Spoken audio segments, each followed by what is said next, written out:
Hello, I'm Deacon James Austin, Second Baptist Church Media. We are honored and privileged to be at Mount Pleasant Baptist Church here in Twin Oaks to share with Deacon Harry Jones on his military service and experience. Deacon Jones, I've been knowing you for a long time. However, there are some things I do not know about you, so I'd like to ask you some questions concerning you. Let's start with your birthday. Your birthday and your birthplace. Okay, I was born in North Carolina, on the 14th of July, 1921. Being born at that time, it brought you in the age of military service during World War II. Could you share with us on your military service during World War II, such as did you enlist in the service or were you drafted in the service? And how long did you serve in military? Okay, I was drafted 2nd of March, 1943. We had to go up to Philadelphia, and I think that from the induction part of it, I had a week home and then went up to Media and caught the train and went to Fort George G. Meade, Maryland. Okay, when they got there, there was a whole new situation. Everything was done by the command of one sergeant. Everybody moved, not just Jones. And I tell you, it was just looked like it was just a robot down there. Okay, we got physicals, had our clothes issued, and from that point on, I was like, I just thought I'd been transformed. Everything you did it in a group, didn't ask any questions, and I didn't have any problem with that either because from being around my parents, I didn't have no problem with them. So it wasn't too big of a transition between my parents and being in the service because I used to take the orders and stuff like that. Yes. Did you serve overseas? Yeah. Okay. I had basic training down at Fort George G. Meade, and after basic training, they shipped us down to Camp Harahan. That's in Louisiana, and they had us in a port battalion. So we learned how to unload ships and to load them and offload them. And I went in March. October was a staff sergeant, and that was the first time in my whole Army career that someone under my rank referred to me as a recruit. And the reason that this happened, they had busted up a unit and sent all of the old timers into our unit, and they knew the ropes, they knew what was going on, and I could even handle that with them telling me how to do things. And I thought it was just a good experience. Not that I was a sergeant and I knew everything, but those guys were just like a father to me, and I accepted that. Okay, we offloaded ships, they loaded them, and then after the training was over, they shipped us up to Staten Island, New York, and we loaded real ships there. Loaded ships, and then after that period of time was over, we went down to Camp Kilmer. They shipped us overseas, and we went to England. We went to Weymouth, England. We were there just prior to the invasion, and the mess sergeant told me, he said, "Jones, you give me a couple of men to help out in the kitchen. He said, anytime you guys want to eat, you can eat anytime you want to. Plus, we got stuff if they want to take it up to the girlfriends, they could take it up." So they were down there, and they were going out on dry runs, coming back. Then eventually they went out and they invaded. Then the first ones that came back, some wounded, of course, some did come back. Not only our troops, but some foreigners and stuff like that. And after they secured Cherbourg, then we moved there and we continued to load and offload ships. Brother Jones, you mentioned unit. Could you give us the name of the unit that you served in that time, at the time that you went into that area? And I was support battalion. I forget the number. I forget the number. But it was a port battalion, and we were in one of the line units, not headquarters, but one of the line units. And I forget what unit we were in. But it was a good experience. Our troops did everything that was required of us. We didn't lose any troops. We didn't have anyone to violate any rules and cause anybody to be court-martialed or anything like that. It was just a good unit. Good unit.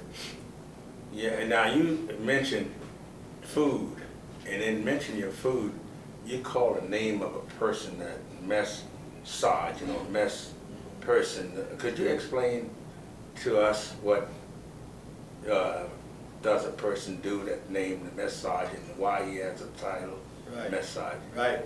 Yeah, the mess sergeant, he's the one responsible for all the meals. Okay, he doesn't physically cook all the meals, but he has different shifts. He has a person, one does the baking, one does this thing, and one does the other thing. Plus he has some people in there, none kitchen personnel that goes in there. They wash the pots up, they peel the potatoes, and they scrub floors, and they clean up stuff, anything they want. But all the cooks, they're trained in their profession. They can cook anything on those field ranges that they cook in these hotels and things. Now, in your military service, when did you enter the service, and how long did you serve in the state of, you might say, continuous service? Was it like 3 years or so? Okay. Well, I took the basic training, and we was overseas, and we was over there till December 45. In December 45, then we came home. And after I came home, and I forget where I went after that. I forget where I went. Oh, we came home, stayed home for 90 days, went back to Europe. Went back to Europe. And I was down in Munich, Germany, and I was in a trucking outfit. Okay, and after I left Munich, they shipped us down to a place out of Augsburg, Germany, to a little place called Hunstead. So we stayed there until we moved up to Regensburg. And we moved up to Regensburg. We were still in the truck company there, just hauling food to those displaced persons. And while I was in Hunstead, I applied for my wife to come overseas. Our headquarters was in Munich. And hadn't heard anything about it. And so then my wife had wrote and told me that she hadn't heard anything. So I called up our headquarters in Hunstead. Our morning reports went up to Munich. And I called up here and asked the sergeant what had happened to it. So he gave me a rough time over the phone, so I told him that I'd come up. I was coming up. So I got in the Jeep and I rode up with the guy that took the morning report up, and we went in and asked the sergeant where was it. So he's giving me a rough time, and our voices got kind of escalated. So the commander come out, that the major, he asked him what was going on. So I told him that I applied for my wife to come over here, and I said I can't find out anything. And this sergeant here is giving me a rough time. So he asked the sergeant, said, well, where's his application? So the application was down under the pile of papers in the inbox. And of course the major chewed him out there, and he said, now, Sergeant said, Jones said, the only thing I want you to do, change the headquarters on there, because our unit has changed, change the headquarters, and you send it back. And he said, I guarantee you that it goes through this time. So then we left and come back. Then after we left Hunstead, then we went up to Regensburg. While we were there, our job was to take food stuff to the displaced person. It had every country that Hitler taken those people from, whether it's Jewish, Czechoslovakia, whatever. They were all in the same camp. They weren't in the same camp. They were in Jewish camp, Polish camps, or whatever camps they were. And we took food to them once a week to just to feed them. It was always a happy time. Always a happy time going up there. The kids, they were just so happy to see us coming, because they know we was bringing food stuff and stuff like that. And I remember on one of our trips, I guess the overseer, he told me, he said, Sergeant, he said, the children said they are so happy when they see you come and say, I just don't want them to get hurt, just like for you guys, to just drive slow. So I told them we weren't going to hurt any of those kids there. We just slowed down because all of us had kids. But it was just a happy time for our guys, happy time for me, just to be able just to take that food stuff in there, and they needed it, and they enjoyed it, and it was good food stuff. They were eating the same food that we were getting for our own self. So we stayed there. We go out like 5 days a week. We carry food stuff. One day I came in, my first sergeant said, Jones, get in your Class A's. He said, Colonel Campbell wants to see you. So he was the overseer of that compound there. So I got in my Class A's, and I'm just wondering how come a colonel wants to see you. You know, you just have lieutenants and captain, that's fine, but when anytime a bird colonel wants to see you, it's something up. It's some important business. I got in my Class A's, I went in, I told the sergeant major, I said, my name's Jones, and the colonel wants to see me. So the colonel walks out behind me, and he says, Jones, he said, do you know that your wife is on her way overseas? I said, yes, sir. He said, do you know that she'll be in Munich tomorrow morning? I said, no, sir. He said, we had a TWX from Department of the Army to find you before the sun went down. He said, now, tell you what we're going to do. Do you have a way to get down there? I said, yes, sir, I have a way to get down there. He said, no, we're going to send you down. We got a seat down in the driver. We're going to take you down. He said, now, right here is the major. He's the built-in officer. So when you come back here, he will have a place for you and Miss Jones to stay tomorrow. So next morning, go down to Munich. Back in the train end, and I was really happy. Back in the train end, and was talking to one sergeant. He said, you know something? I haven't seen my wife in so long. He said, I probably grabbed the wrong one. I said, that's fine, but just don't grab mine. And then when they back in the train end, they had their heads hanging out there when they're looking back, So we got her. We come back up. We met the major. So he said he had two places for us. One was a place that officers had lived in. He said, but the only thing wrong with that is that no German and American is supposed to use the same entrance to enter in. You understand? Don't care where the apartments are. He said, but I think that'd be a good place over there for you and Ms. Jones. I think that'd be a good place as opposed to staying in the hotel till we get another place. So we go down there, we move in. The places where you go in the building, the entrance, the Germans use it, we use it. Our apartment was the first one on the left, 7 rooms in the house. That's all right. 7 rooms in there, big baby grand piano, sun porch, water that when you turn the water on in there, the water comes out hot. I don't know how them Germans had that fixed up, but we stayed there, and that was a good time for us because we was happy because we didn't have any kids, and they provided transportation for her to go to the commissary because she was living in the compound where the buses would pick them up. Okay, so they'd send down and pick her up in a sedan. So the only one who was riding in them sedan was them colonel wife. So they was wondering, wanted to know who she was. Riding in this sedan, got this German chauffeur bringing her up and stuff like that. Then plus, we didn't have any problem. But then our guys from the unit, they come down, pick up, take her around for Jeep rides and different things like that. And to our company commander, and it was just good. It was just a good thing. So we had our captain. He was good. Captain was a black captain. All our officers were black. And Captain Bond there, he just treated my wife just like his daughter. And anytime she needed a ride there with the guys up in the Jeep, they'd come pick her up, take her to commissary, or just take her around the PX and different places like that. And it was just good. The kids, of course, those youngsters, we treated them just like our kids. It was just a good time. During the time I was there, I had the opportunity to play on the baseball team. Played there, and I played football on the team there. We just went from baseball right into football, and I tell you, I liked that because it was something that I could do, something I really liked to do, and we were on a team that really wanted to beat somebody. Okay, we didn't do too good with our baseball team. But our football team there, they had the makings of I thought they had the makings of being some being something good. So we played football there and did our duties when we weren't playing. Now, in your military service, I'd like for you to share with us on, you entered and then you were discharged. Now, this time span would be X number of years. I would like for you to share with us the state of progression in the rank.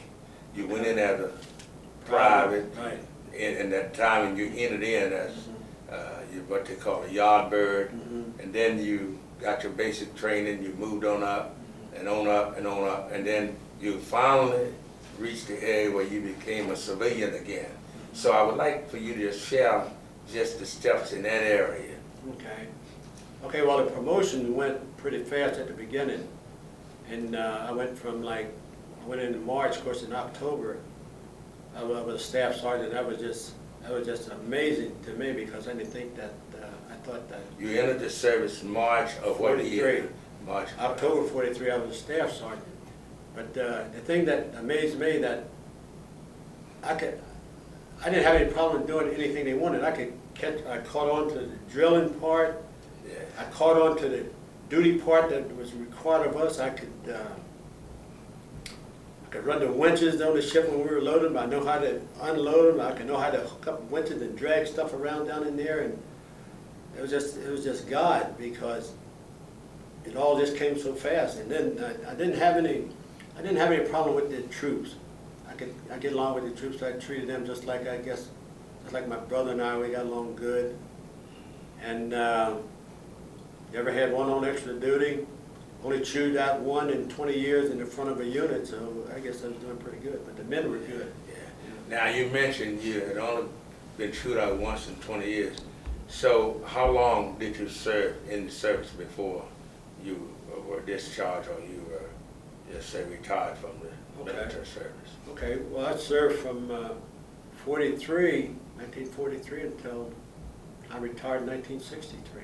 63, 20 years. 20 years, yeah. So you probably went around the world. Right, well, not so much around the world, we went, he had, this tour over in Europe, after being over in the war, you're back over in Europe, and then I came home, and I went back to Europe, okay, remember my wife came over, we got married, we came home, we went back, then we went to,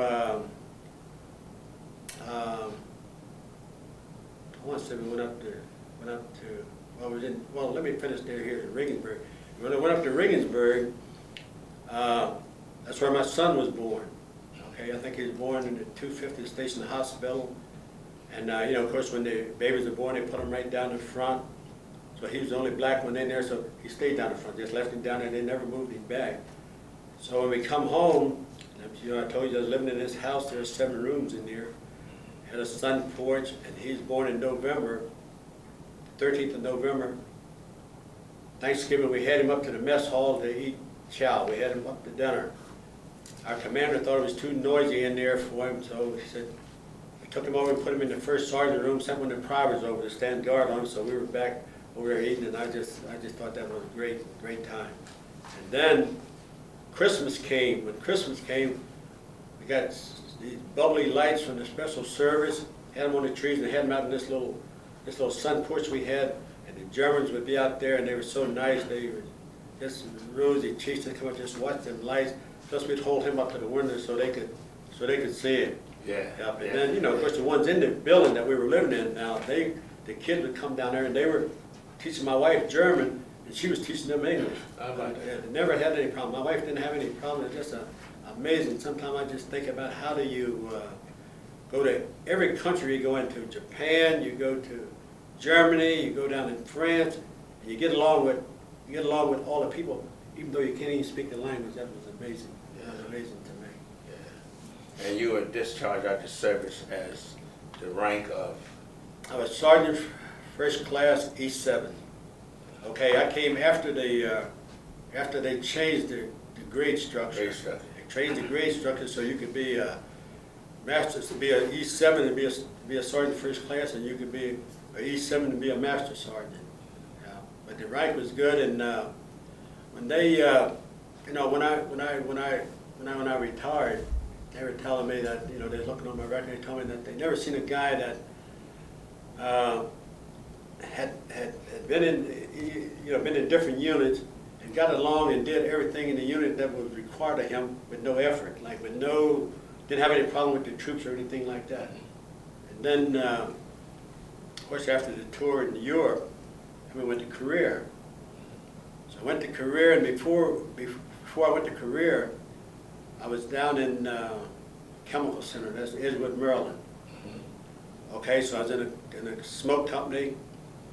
So, well, first we were playing ball down there. We were at Edgewood, but we were playing ball. And when I'd gone on the base, I'd asked the, after I got to my unit, I asked my first sergeant, I said, "Where's the special service office?" He said, "Why?" I said, "I'm a ball player." He said, "Well, they don't have any color playing." I said, "Well, top." I said, "Now, I can play the ball pretty good." So, went and got my room, went up to the special service office, and went in and saw the sergeant. He said, "Sergeant, what can I do for you?" I said, "I come up and play ball." He said, "You see that guy sitting back there with his feet on the desk? His name, he's the captain, he's the special service officer. So you go back and tell him you want to play ball." So I went back and just had his feet on the desk. He said, "Sarge, what can I do for you?" I said, "I come to play ball." So he said, "Well, just look over my shoulder." So I looked over his shoulder out the window. He said, "You see that guy leaning against the backstop?" I said, "Yes, sir." He said, "He's a master sergeant. His name is Ed Hedrick. So you go ahead and tell Ed you want to play ball." So I went out and told Ed. I said, "Ed, come out to play ball." He said, "Well, where do you like to play?" I said, "I like to play in the old soldiers' home out in left field." So he said, "Well, we don't need a left fielder." He said, "But they got a lieutenant here. It'll be 3 weeks before they can get him out." So "Can you play first base?" I said, "Heck yeah." I said, "I used to play shortstop until I stayed in the left field so much, and I moved out there." So I played first base until the lieutenant came, moved to left field, and I hit lead off. Okay, I guess I just thought that I was the first black that ever played down there, because I attracted a lot of attention on the base. That a lot of people just come out there just to watch. I guess I didn't know they come and watch me, but I was the only black. But I hit lead off, and I did good. I did good. We played Quantico Marine, but Tuxet Naval Base, the Navy base up in Philly, and we had our seat down. We just got in there, and we just went, played, and just had a good time. You know, in your experience in military, you mentioned about your wife coming over. Right. Could you share with us some of your family ties, like when you got married and how it led to the marriage area? Okay. Well, Nan moved to Twin Oaks when I was 12. She was 10, and I think it was 1934. So when they moved here, and I told my mom, I said, "I just saw a pretty girl that moved in here. I said, I'm going to marry her." She said, "Boy, so you always talk about getting married." So I said, "Yeah, I'm going to marry her." So anyway, we just started going there, one together, and when I got drafted in the Army, and then when I went overseas, well, when I got drafted in the Army, she came down there to see me down at Fort Meade. And then when I got overseas and come back, I told her, I said, "When we come back, we're going to get married." So we come back, we got married. We got married in Mount Pleasant, and our reception was over in the firehouse. Yeah, we got married in I guess it's 46, yeah. 46. Yeah, 9th of February. Yeah, now, could you share with us on your social, you said civilian social society and the relationship with, you might say, the community and. Okay. Well, I never had any problem with just getting along with people anyway. It definitely didn't have none in the service. But I stayed here for a while. After we got married, we went back overseas. We went to Karlsruhe, Germany.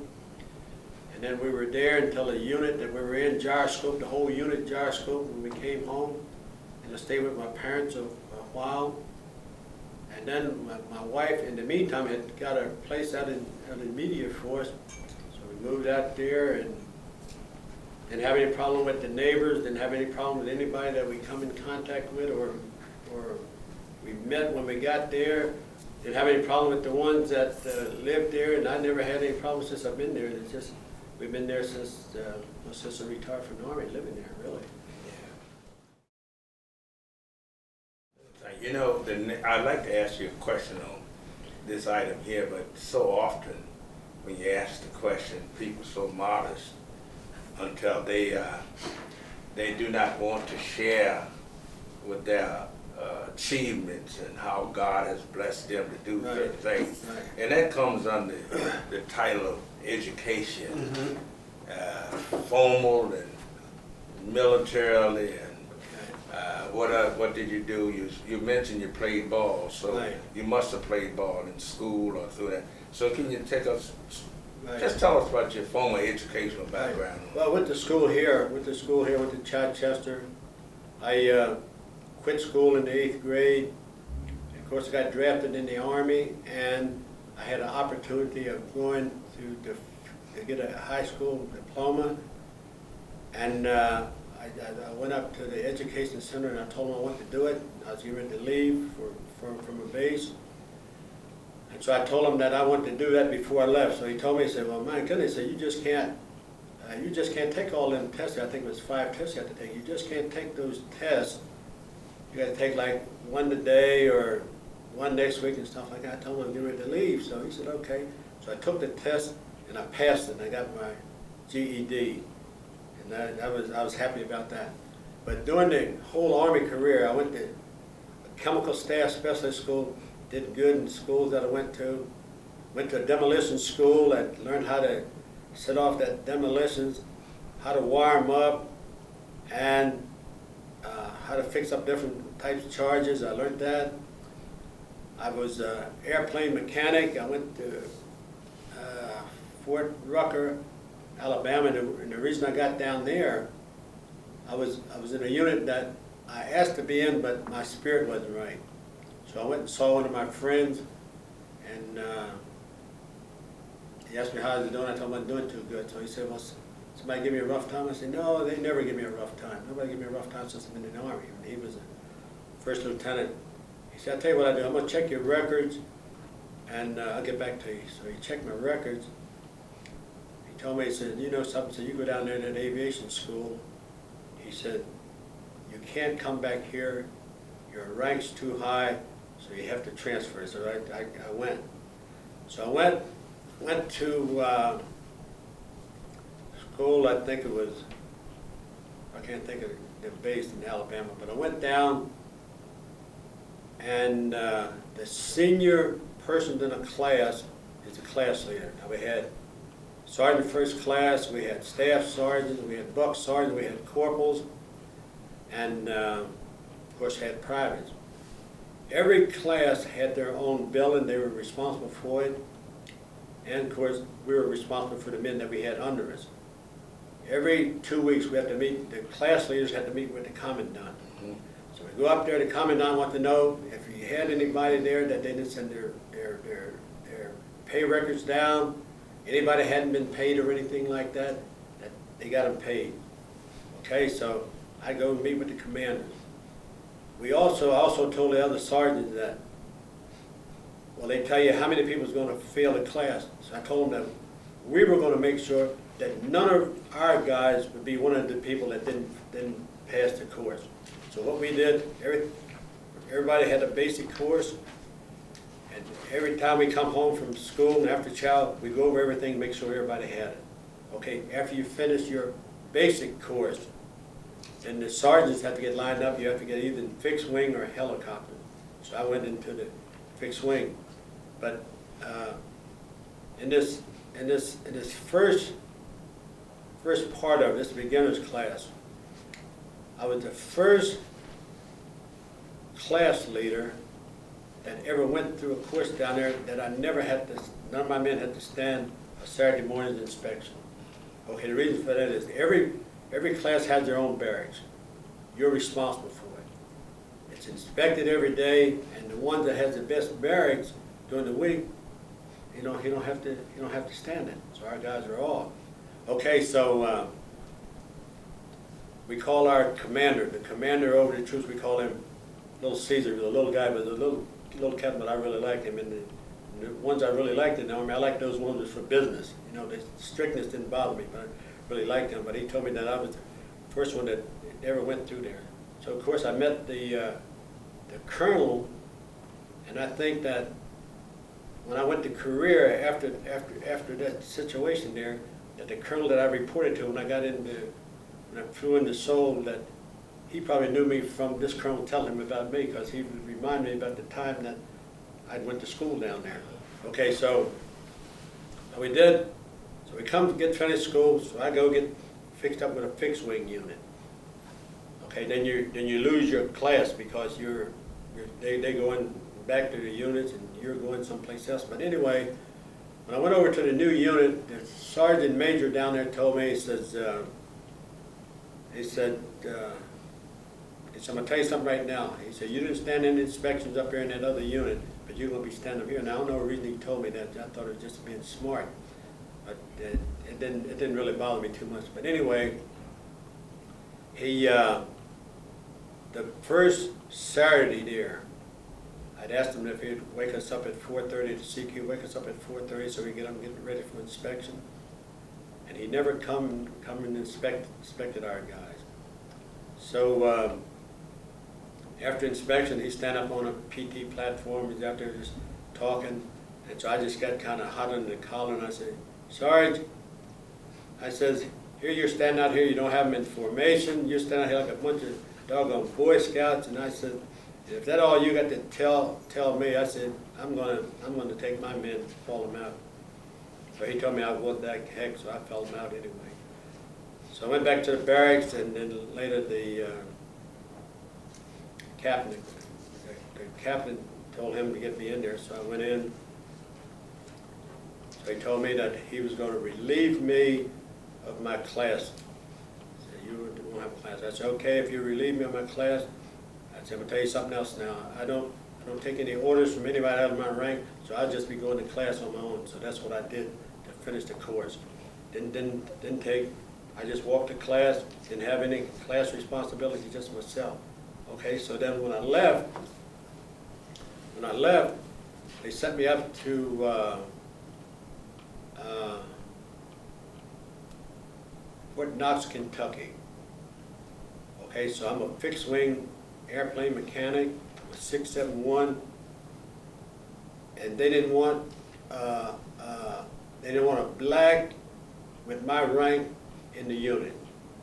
Okay, so they put me in a heavy helicopter unit. Now these helicopters are made by Sikorsky, 5 blades in the main rotor, and under the cockpit there's enough room probably to build a 3/4 in there. That's how big it is. So I was just down to the hangar, just look out there at them things. Their wings, their blades are just hanging out like chicken wings, and I wasn't working on them, and never got in fatigues. So I told the warrant officer down there one day, because he never pressured me. I guess he knew something was up. He never pressured me, but I told him, I said, you know something? I said, I'm not going to work on these fling wing death traps anymore. So he said, well, Sarge, he said, if you feel like that, maybe you better go up and tell the commander. So I go up, tell my commander, he's a major, tell the first sergeant once. Well, he asked me if he could help me. I said, well, I'm not going to work on them helicopters anymore, so I have to see the commander. So he told me to come in. I went in and I told him, I went in and saluted him.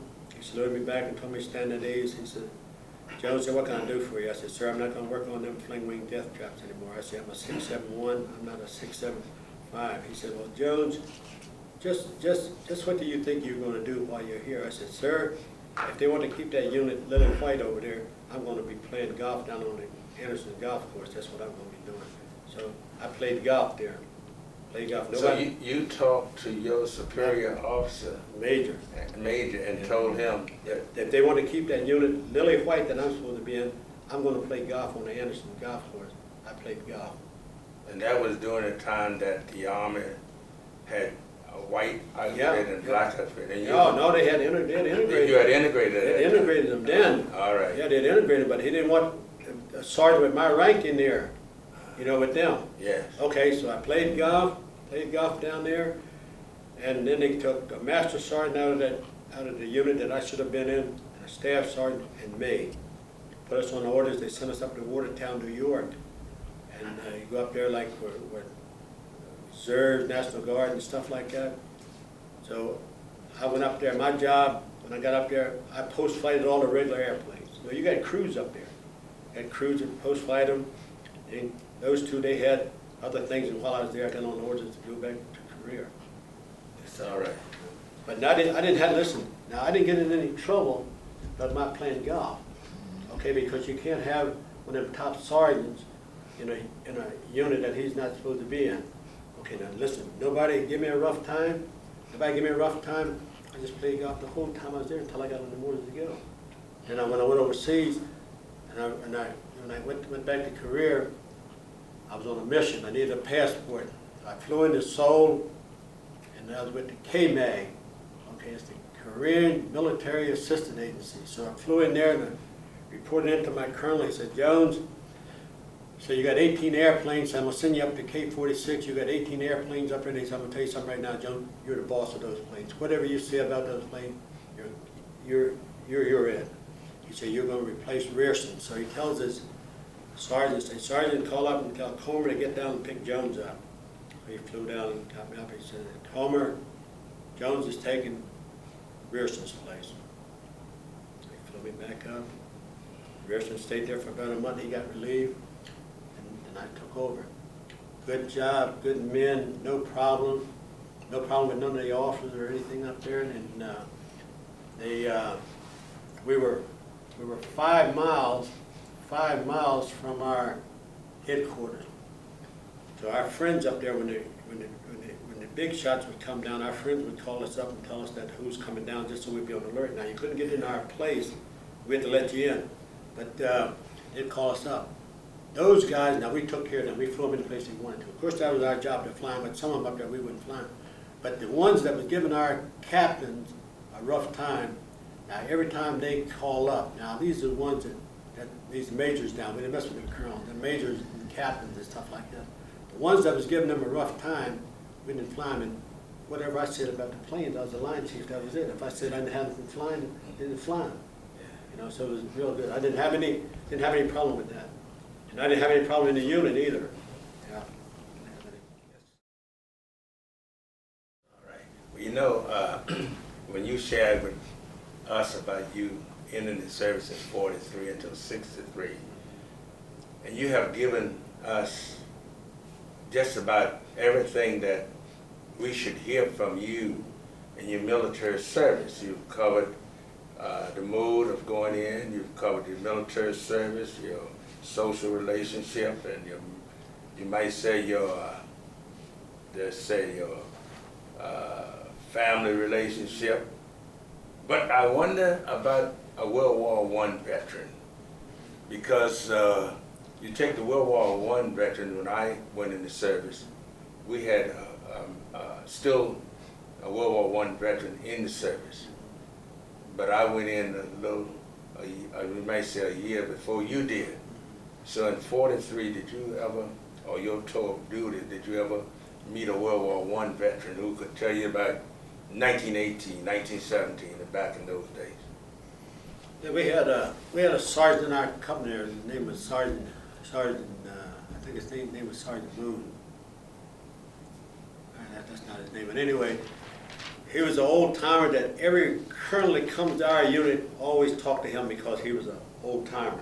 Yeah, he's been in there, and I forget his name, but he was a guy that he always had stories to keep your ears perked up like a German shepherd, just sitting around talking about how they did things, and then how things had changed even for us, as far as black and whites were concerned and stuff like that.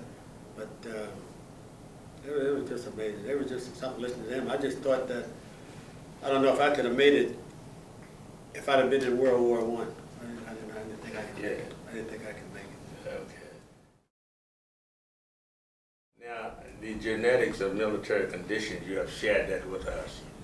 And you have also shared with us about the World War I. Now, in the military, they had various areas where they had certain programs.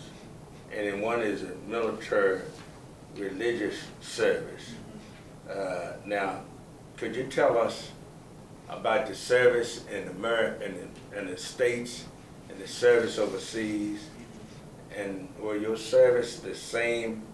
What I mean is that the chaplain, the priest, the ministers of the groups in the religious field in that area, when you were here in the States, was it the same overseas when you went overseas? I'd say it was the same. I'd say it was the same. When they're in the States, they have chaplains, and they have chaplains to minister to all the faith. You know, sometimes they have different chaplains do that. But the last time I was over in Korea, last time I was over in Korea, they just had one chaplain there. And you go in there, you know, you sing songs, you read scriptures, and he prays because he's doing all the praying because we were singing. And then they give us a sermon. Easter Sunday they have a sunrise service, and you get dressed up, and whether you're overseas or not. Like last time I was in Korea, I had some dress blues. I put them dress blues on and got in a big 2.5-ton truck and drove up to the service. You know, just like you do in the States there. You're riding, yeah, they have good service. And you have some civilians just come up there and just come into service. Yeah. Thank you. Now, let's talk about eating. We know, I heard you call the name, which I'm familiar with also, mess hall. Mess hall is a restaurant area, like Right. where you go and eat. Right. What about eating? What about food per se? Is there a special kind of dish that you like or that you would prefer to have or had before going into service? And then now let's put them both together and share with us on foods. Well, I think that food, I never had any problem with eating anyway. But then things that you miss at home is that the things I really miss, like a good pot of greens, that you didn't get those greens cooked overseas like you did at home. Well, can't nobody do it like the mom cook them anyway. And there's certain pastries that they make at home that just taste better than the ones overseas. But however, over there, the things that they made, the pastry that they made was good. The cakes was good, and even when you had the opportunity to take your family out to eat, like on Thanksgiving and Christmas and stuff like that, they enjoyed it, and it was, you know, they didn't really see too much difference. I guess the thing they really liked about it, they didn't have to cook it. You know, it was real good. Now, let's talk about eating. We know, I heard you call the name, which I'm familiar with also, mess hall. Mess hall is a restaurant area, like Right. where you go and eat. Right. What about eating? What about food per se? Is there a special kind of dish that you like or that you would prefer to have or had before going into service? And then now let's put them both together and share with us on foods. Well, I think that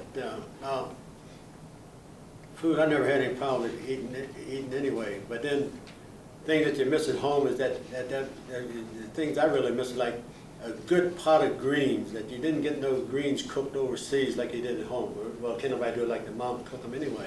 And there's certain pastries that they make at home that just taste better than the ones overseas. But however, over there, the things that they made, the pastry that they made was good. The cakes was good, and even when you had the opportunity to take your family out to eat, like on Thanksgiving and Christmas and stuff like that, they enjoyed it, and it was, you know, they didn't really see too much difference. I guess the thing they really liked about it, they didn't have to cook it. You know, it was real good. I really liked it myself. And in the military supplies, you received what you needed and what it took for husband and wife Right. in civilian life, and it was the same Right. in the military. Right. They take you, okay, when you live in government quarters, you go in, you sign for everything in there, anything you need, they provide it for you, and then of course when you leave, the place had to be in the same shape it was when you got it. Okay, anything gets busted up while you're in there, they'll come fix it up. Don't charge you nothing. Okay, but if you don't have it fixed, then they have to fix it, then you have to pay for it. But if the kids break a window out throwing a thing, they come fix it up, they don't charge anything. But they want it turned back in just like you found it, just like it was when you got there. But now, if I elect not to have it fixed, then I'm gonna have to pay for it.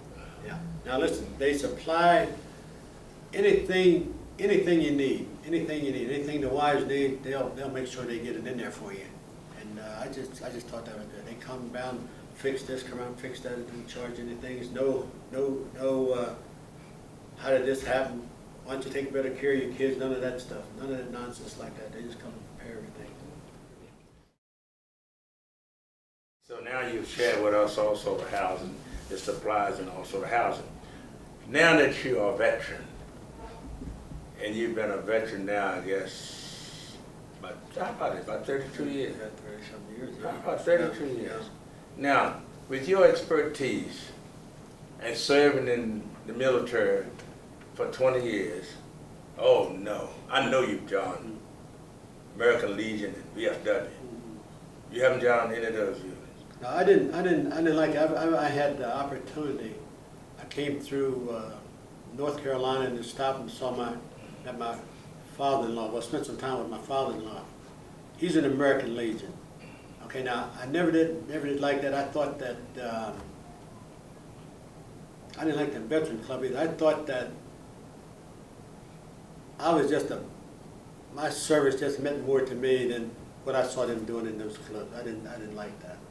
I didn't like it. You know, now I didn't run my father-in-law down. I go in there with him, but I just thought, I said, my Lord, here you go in there, here you're doing all this stuff here, and this here look like it's just a hole in the wall, and they are just enjoying that. And I didn't. That wasn't really one of my things. Of course, now I didn't run them down for doing it, but that wasn't one of mine. That wasn't one of mine. Yeah, well, you know, having 2 or 3 veteran groups, and our number that we do have, we have, we might say, AL, which is American Legion, and they stand for one thing in America, and that's VFW, Veterans Foreign Wars. Now they have the POW, Prisoner of War, got MIAs, which is Mission and Now, it has changed somewhat over the period of years, and this is what we say now. Some of the Legionnaires and some of the members of the VFW say they want an image that they would have respect for the veterans. World War I stands in one area, and then you have your POWs in another area, and don't say nothing about Vietnam veterans. They were the forgotten ones and left aside. Yeah. So I think now that you will get a different picture of those groups, since the Vietnam veterans were forgotten about for some 20-some years, and they brought a really different focus on the military area. Now, the folklore, then how do you celebrate folklore and holidays? Such as what, the military holidays? Well, you could take military holidays or either holidays in general. American holidays, presidents, holidays in February, and you just... well, I guess our biggest days in our family is our birthday. We celebrate birthdays there, and we just want everybody to have a cake and ice cream on the birthday. Now, they may get some presents, but we want everybody to have that cake and ice cream on the birthday. And as far as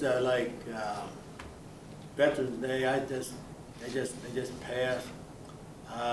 They were up there not too long ago when they were parading their Veterans Day. I don't get involved in that, and I don't even go. If I'm up there, I see it, but I just wouldn't go see it because I see. I just think if you're going to have some parts of that uniform on, I think you need to be looking like something.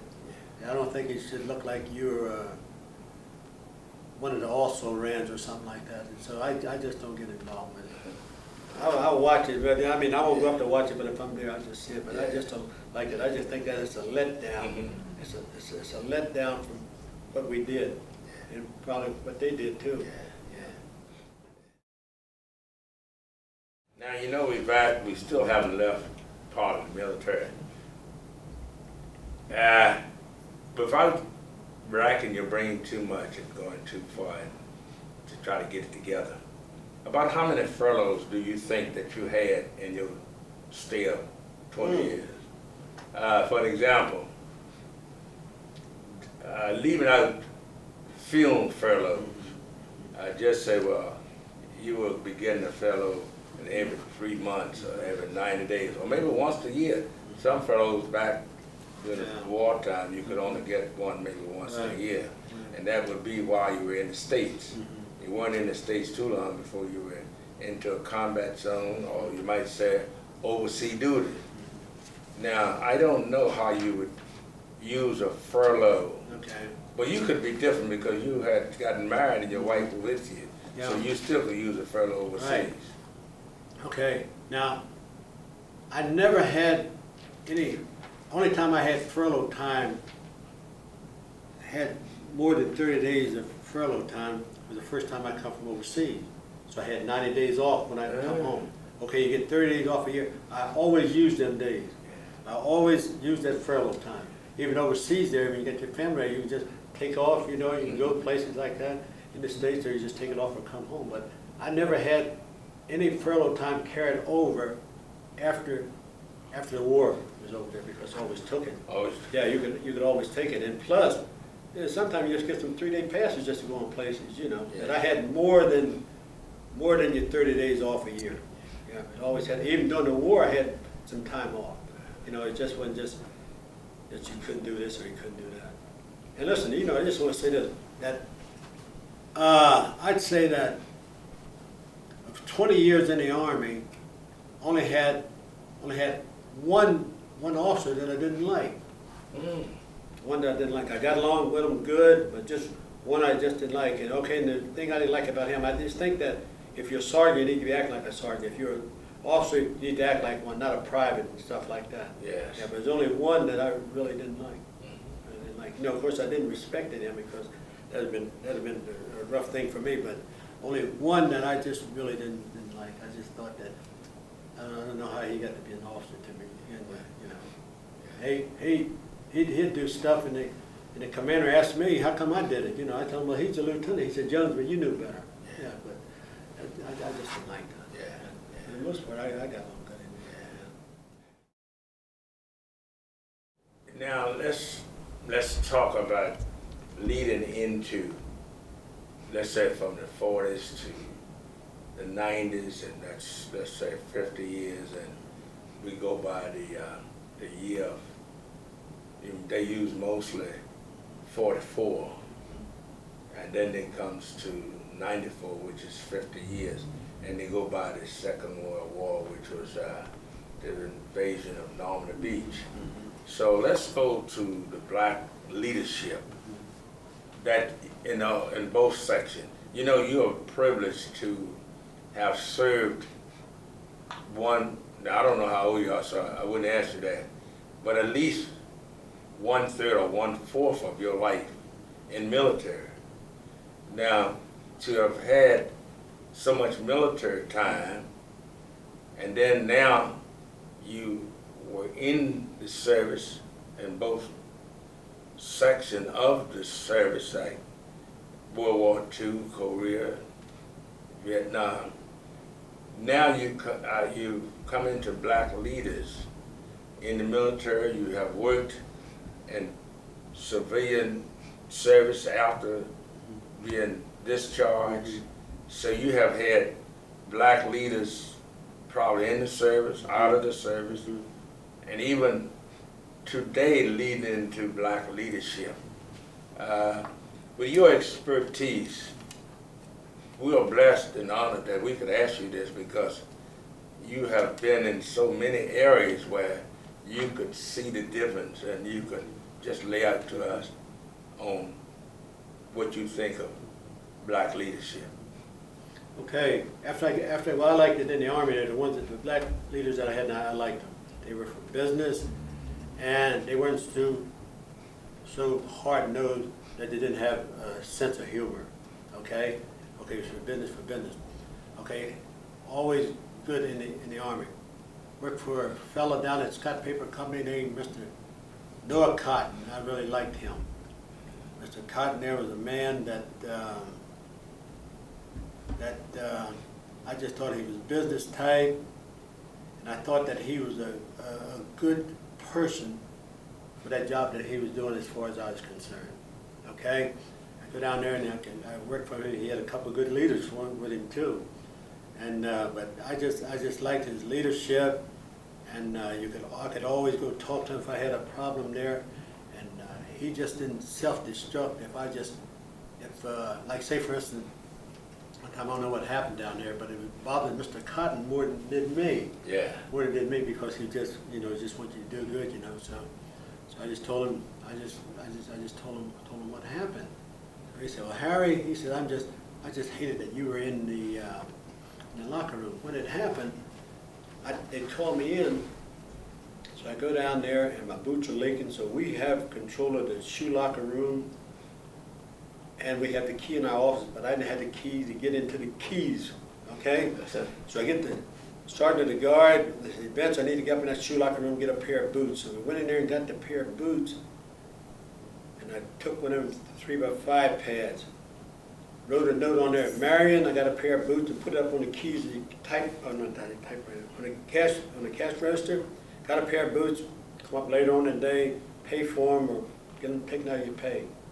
In the meantime, somebody had taken, like, I think it was $80 or $90 out of the cash register. So Mr. Cotton, he just didn't want nothing to happen to me, he was sorry I was in there, So I said, well, Mr. Cotton, I said, the only thing I can tell you is me and Vince was in there, got the shoes, put the little note up on the cash register there, just to let Marion know I got the shoes.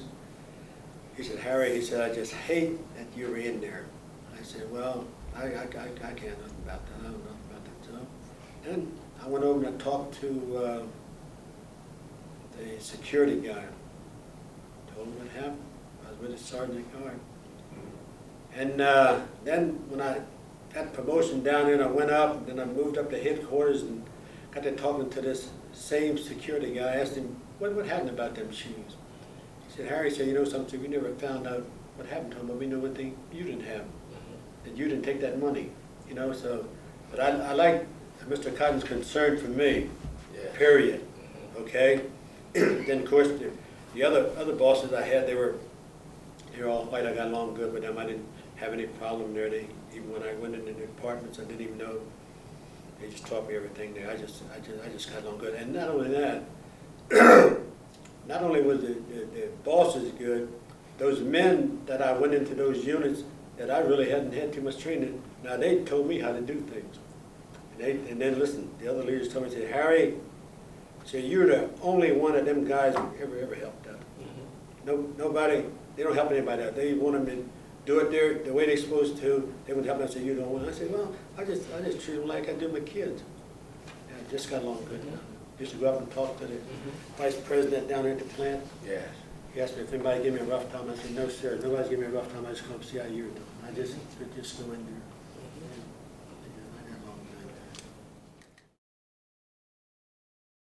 Well, I'd like to ask you one more question. And you have practically answered the question I was going to ask you when you were sharing it then, which was a societal behavior. How do you perceive or accept your coworkers or those around you, those you come in contact with from time to time? As you know, when we get in a certain age, we have a way of liking and disliking. So, and sometimes we get to the area where we do not want to socialize with some people. So how do you feel in that stage of societal behavior? Well, I just stay the same all the time. I just stay the same all the time, and usually I don't get along too good with those people that they're one thing, and then when their status changed, then their attitude towards me changed. Now I respect them, but I tell you, I put a little distance in between me and them, because I don't want to be putting on that I'm happy when I'm really not, But let me just share this with you. The last job I had up in Scottsdale, I was in security, and I was the first black that they had up there. And of course I knew what the duties were. One of the things were that didn't make any difference. What Scott person, what his status was, wants to go to that airport, we had to shuttle there to take him over. Even if anybody come up from any of them other places and wanted to go, they take him over. Okay? Okay, now I couldn't see any difference taking Scott people over, and then we have civilians there working in the building, and I couldn't take them. Okay? So, shuttle going over, I take them over. So one of the guys that had been there before me, now they were white, they said, Harry said, you can't do that. I said, why not? I said, the van's going over. He said, you only take Scott papers. I said, okay, now, I didn't think I had to tell you this. I said, now, when you're on duty, I don't tell you anything now. When I'm on, now, I'm in charge here. I said, now, I didn't think I had to tell you that. Now, listen, now, that stopped that. That stopped that. Even when phone calls would come in, those people are cleaning up at the staff building, them little kids calling there because their mothers are working them jobs because their dads are not working, taking care of them like they should. I tell them little kids, I can get them little kids to stop crying when I'm talking to them on the phone. I say, I'm going to get your mother on here. And listen, their boss come down there and told me, he said, Harry, I don't want you calling them mothers there when them kids come on here. I said, listen, now, I do the telling around here. I said, I didn't think I had to tell you this. Now, you can ask me anything you want, but I do the telling around here. Nobody tells me what to do. When this thing is turned over to me, I'm in charge.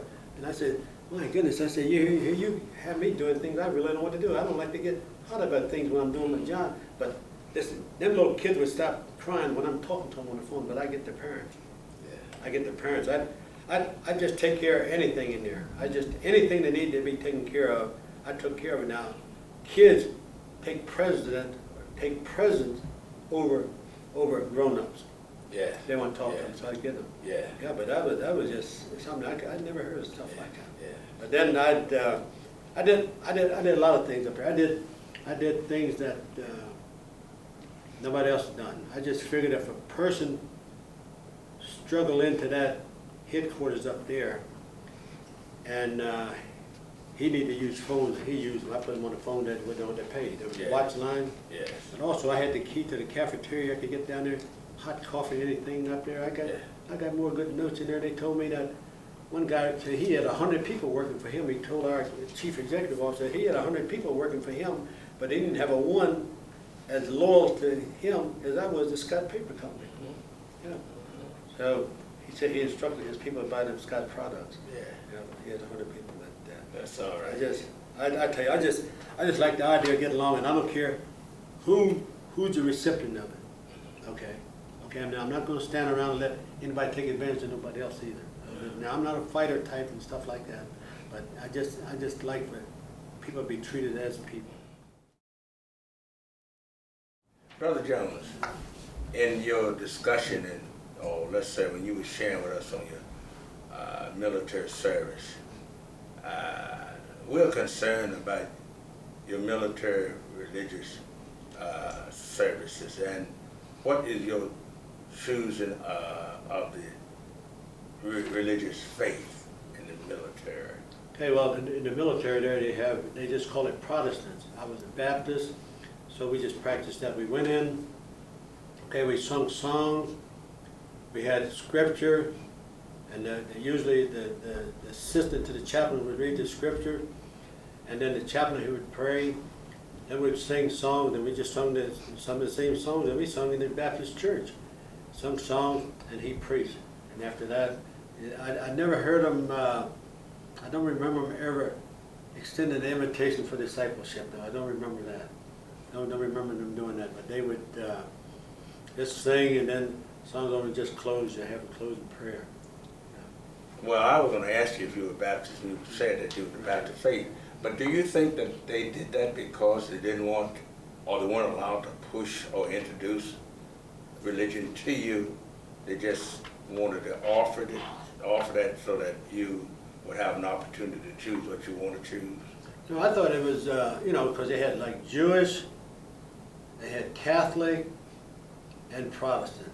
Okay, so you go. I went to the Protestant service, and because up on the Navy base they had Jewish and Catholic and Protestant. Those were the main three, I'd say. But I went to the Protestant service, and it wasn't really too much different than what we were doing here. You just didn't see to have that fire like our preachers preach. But they preach sermons there, but I never remember them just giving an invitation for discipleship. Yeah. Never So that's the only effect that the military experience that you had on the religious service. Sang good song. They sang. Well, they got song hymn books, so we sang good songs, and everybody sang. Got a piano player in there. It's really good. They serve communion. Yeah, serve communion in there. Yeah. Well, what is your favorite religious passage of, you might say, or verse, scripture or either song? Well, my favorite song is Blessed Assurance. Okay, but the favorite scripture comes from Romans 8. Let's see, Romans 8. Beginning at the 31st verse, it says, "What shall we then say to these things? If God be for us, who can be against us?" And that part, that's the scripture that I really like. And every time I go out to share with somebody that's under the weather, that's the one I'm going to read them. I'm going to read them that. Of course, I'm going to read from the 31st verse to the end of it, and then I'm going to pray for them. But that's the one I'm going to share with them. You know what I'm just tempted to do? Blessed Assurance is one of my favorite also, but would you want to just give me just one stanza of it? Yeah. It's by saying it. Yeah. Blessed assurance, Jesus is mine. Oh, what a foretaste of glory divine, heir of salvation, purchase of God, born of His Spirit, oh, washed in His blood. This is my story, this is my song, praising my Savior all the day long. This is my story, this is my song, praising my Savior all the day long. How's that? Beautiful, beautiful, beautiful. You know, there is some songs where our ancestors sang in the church, and do you know of any, and such as like, I've been buked, I've been scorned, sometimes I feel like a motherless child, you know, those old hymns that our ancestors used to sing. And child, I must tell us that they suffered a lot. I don't remember none of them. Now, this said, even though they were unhappy, and they always tried to do the right thing. Now, I'm talking about, we can take our mothers, we can take our grandmothers, and how they did back in those days. And they went forward and sang, and then such as I shall not be moved. You know, and they had various songs that they would sing, hymns, that kept them going. And what do you think helped them to go through life? I just thought that that their belief in God, and some of those songs they were singing, and just relying on them scriptures that God would never leave them or forsake them, that He would not only give them the desires of their heart, but they would run their cups over. And I just thought just things like that really kept them going, as opposed to medicine.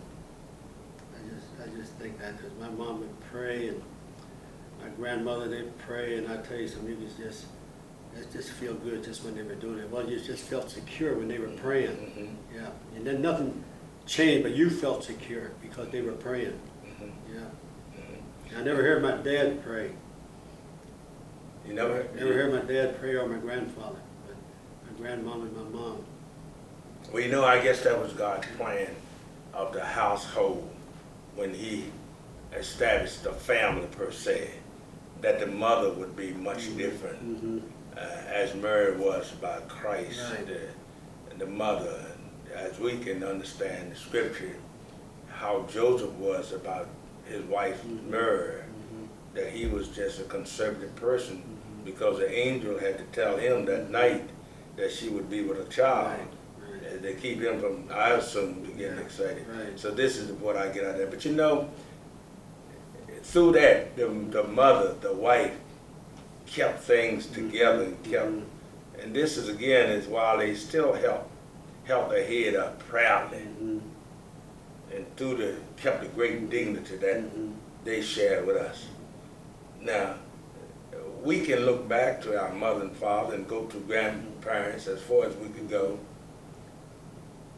But the quality also helped you to endure your hardship. And if you could live your life over again, what would you do differently than you had done before, did do? And then I'm going to ask you 2 or 3 and a double-barrel question. Way we were brought up, or way we came up under the old dispensation, and what's happening today, why do you think it's so much different when we have the religious background, the upbringing that we were brought up under all of what our forefathers went through, and yet we can't accept a brother who stumbled over my foot or brush against me? In your short period of time here that we have to say this, what I've just asked you, what do you think, with your experience in military, marriage, raised a beautiful family, and now we're in jail, we can't go out, we're afraid of the streets, and they have all kinds of, let's tie the world into this now.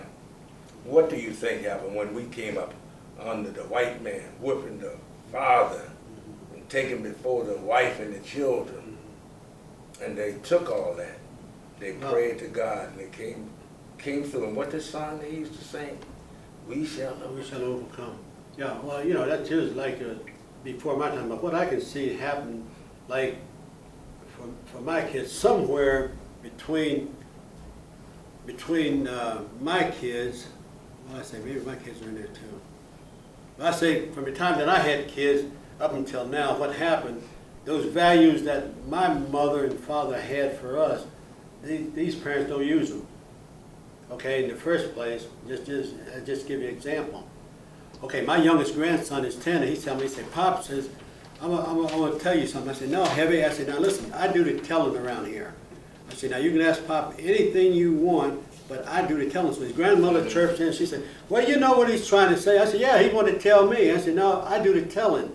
Where I think that those parents has let kids tell them, dictate to them. Okay, because you ever see her parents tell you, doesn't say, I don't know what I'm going to do with him. I said, you don't know what you're going to do with him. I said, when he gets 20, you're not going to do anything. Yeah. You need to make him behave right now. Yeah. And listen, I'm not a fighter type. My grandfather's not a fighter type. My dad wasn't a fighter type. I tell my kids, I said, I was never afraid that it didn't matter what I did, that my dad would forget that he's a dad, that he wouldn't self-destruct. You understand? Yes. But heck, I wasn't going that far to aggravate him like that. You understand? Yeah. You hear these kids stand up here and they go word for word with their parents, and they tell you they don't know what they're going to do with them. They ain't going to do nothing with them. The law going to have to do something with them. Yeah, because they tell them what to do. Yeah. And I tell my grandkids there, I say, you do what your mom and dad tell you. You do what your mom and dad tell you.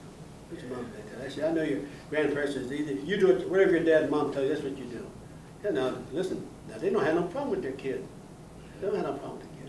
And the ones that I really have in the neighborhood now I teach them a lot of stuff what their parents did not teach them.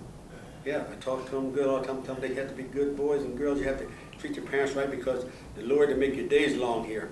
But the Bible says that, you know, and I just talk to them. But hey, I hear someone just get their parents just down the country, man, I couldn't handle that. And I'm not a fighter type, but I wouldn't handle it mine because I was teaching them guys when they were little, that they wouldn't dare to do it. Yeah, because you know my kids. Yes. Yeah, you wouldn't have that. You wouldn't, I wouldn't see it in yours either. Yeah. You wouldn't have to say nothing. Yeah, well, your words or your message to them by not knowing what the unknown will bring or how to face the world of today and tomorrow, then your full message to those young people. Let's take the young family, and I like to deal a lot with the mother. Let's take the young mother. The young mother, you know, some of them have children. A fellow told me the other day his niece had a child at 10 years old. And that's hard for me. Yeah. I know he wasn't lying, but it's hard to take. Yeah. A girl at 10 years old, she owned a child or a baby herself. Right. Well, now, a baby with a baby, and sometimes it gets to the point where whomever's in authority is hurt so bad until they put the baby out with the baby. And then they have to suffer for themselves. So what could you say and leave a message to the baby with the baby when the grandparents have put the baby out with the baby? You know, as you read in the paper, see on television, it's a lot of that going on. I won't get into the church and the religious part of it, but the way that our forefathers did, how they suffered and brought us up, and through it all, we have come this far. And we believed then, they did. They brought it and sent it to us, and we carried it. That God had brought us this far and hadn't left us. Well, what you think has happened in your message to just say thank you for this day to God, that you could share with all of us on what you think happened in that dispensation of. It's about 2 generations that are lost out there now, and we're headed for the 3rd generation. Okay, well, I just think that a parent has to show us some of the responsibility for this happening. Just give you an example of what happened to me. Okay, my daughter, my oldest daughter, she was in her last year of high school and got pregnant. Okay, so I'm working shift work and I come home. So when you work shift work, your night was made for sleeping. So when you're on night work, you got to grab that sleep when you can. So I usually come home, I did shower, did shave, so I jump into bed and sleep when I can, when I get in there. Okay, so this morning I come in, when I'm got into bed, so the next thing I know, Nancy's up there, she told me, she said, well, I noticed, Mom sitting down in the kitchen talking with you. She come up, she said, Pop, I said, Dad, I'm pregnant. So I said, what? Then the next thing said, boy, so you get yourself together here, I said, this ain't the end of the world. So I just laid there for a few minutes, and I just sleep in my shorts anyway. So I got up, went downstairs, she and her mother got on crying. I said, Sister, I said, let me tell you one thing. I said, it doesn't make 2 hoots of your dad what's coming in this house here. We're going to get prepared for it. I said, we're gonna get you under the doctor's care up in the Navy Hospital because you still had that care. So we're going to get you under the doctor's care. I said, I'll tell you something else. Everybody that know us, I'm going to tell them that you're pregnant. I'm going to tell them.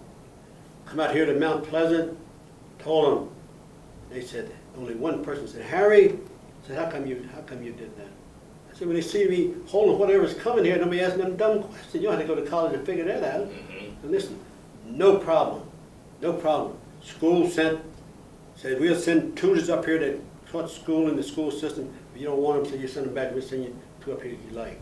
So we paid them $5 an hour. 2 of them came. Listen, Nancy graduated with her class. Nancy graduated with her class. Listen, nobody said nothing. Only one person in Mount Pleasant asked me how come I told them. It wasn't a big deal with me. You can't send it back.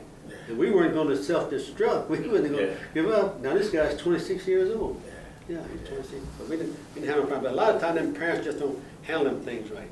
You can't send it back. Just go ahead and let the chips fall where they may go on about your business. But now, her uncles told us, that, hey sis, you're still our best girl. There was nobody, everybody just showed up. She went back to school there, and I tell you, we didn't have any problem. But them parents, you know, if you mess up, okay, you don't have to stay messed up. Just get you going again. Yeah. I just think that ain't the end of the world. I think a lot of times people listen to what other people are saying. Yeah. You know, you got, this is yours, you take care of this. You know, just do the right thing and pan out now. Ours panned out good. Sister's doing good. My grandson's doing good. I'm doing good. Yeah. But if it happened to any other kid there, if I had a chance to talk to their parents, I'd tell them. And I told a guy that once, but he wouldn't listen to what I said. He said she's gonna get rid of that. And I told him, well, you know, this ain't the end of the world. It's gonna have them kids. And God just keep on blessing. I still bless them, but It's all right. the thing of it is that when you make a mistake, that's not the end of the world, No. Dick. No. You know, the Lord gives you a chance to come back. Yes, yes. Okay, so you owe this to Yeah. you owe this to them. Yeah. You know, they give you a chance to, you know, that just made a mistake. Amen. You get to going again. You know what they don't want to hear that stuff every time you turn around. They say, I remember that. My goodness. They already remember it, Dick. You don't have to remind them. Yeah. But Deacon, Okay, Dick. been a place. Okay. Thank you. God bless you. We thank this young man here too. Appreciate him.